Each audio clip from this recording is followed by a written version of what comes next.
Democratic lawmakers have roundly trashed the president as racist and accused him of demagoguery.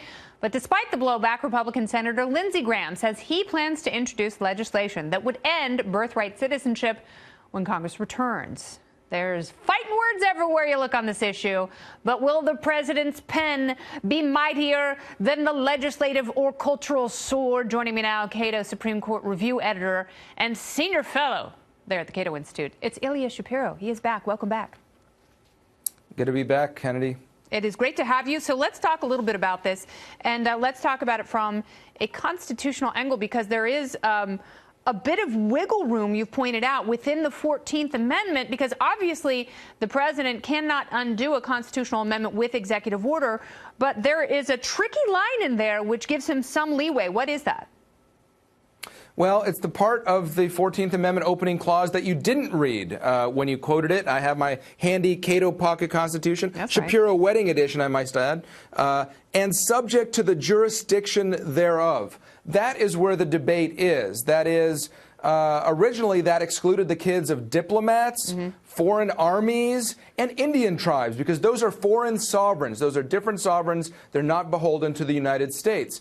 At the time, in 1868, there was no such thing as illegal immigrants. But I think it's a close call. There are good arguments on both sides, but I think that you would need a constitutional amendment because the kids of immigrants, tourists, what have you, unless they're diplomats or these foreign aggressors, what have you, they are subject to the jurisdiction of the United States. If illegal immigrants commit crimes, form contracts, they are subject to American law. And by the way, this is a debate about whether you need a constitutional amendment or an act of law, like what Lindsey Graham is proposing. That's where the fight's going to be. I can't fathom a plausible legal argument for how the president can do this by himself. If the Justice Department, Office of Legal Counsel or whatever, is hiding some sort of memo, I would love to see that, because that would be some ingenious lawyering. Well, I actually agree with Paul Ryan here that I was critical of President Obama when he was issuing so many executive orders on immigration, because he said he just simply couldn't work with Congress, but he said he had a pen and he had a phone,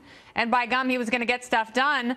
But as we've seen, as this president continues to undo much of President Obama's legacy, the next president's going to do the exact same thing.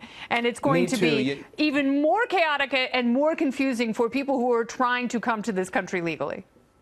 That's right. If you live by the pen and phone, you die by the pen and phone. And I was highly critical of President Obama. The president simply doesn't get more power when Congress doesn't act. That's not part of the Constitution. I think this was more of a political ploy by Donald Trump. Might be effective. We'll see what happens in the elections next week, as Chris was just describing. But ultimately, the legal debate, before we even get to the policy debate about whether we should end birthright citizenship, the legal debate is going to be over Lindsey Graham's legislation. He's proposed it before. I'm not sure it can get through Congress, frankly. You would have to get rid of the legislative filibuster. Not sure Cocaine Mitch in the Senate is willing to go there. Well, but that's where the debate is. I want to bring something else up, because not only will you see a lot of congressional fighting if Democrats take the House and Republicans maintain the Senate.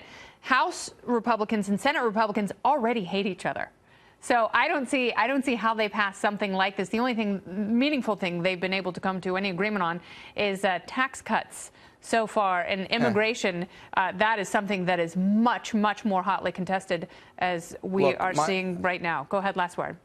My position on the policy side is we don't want to create a permanent underclass like Germany has with its third-generation Turks that are still not citizens, that sort of thing. But on the legality, it's a closer call for me than the policy. I think you need a constitutional amendment, but there are good arguments on both sides, as long as you don't do it by executive order. A president is not a king.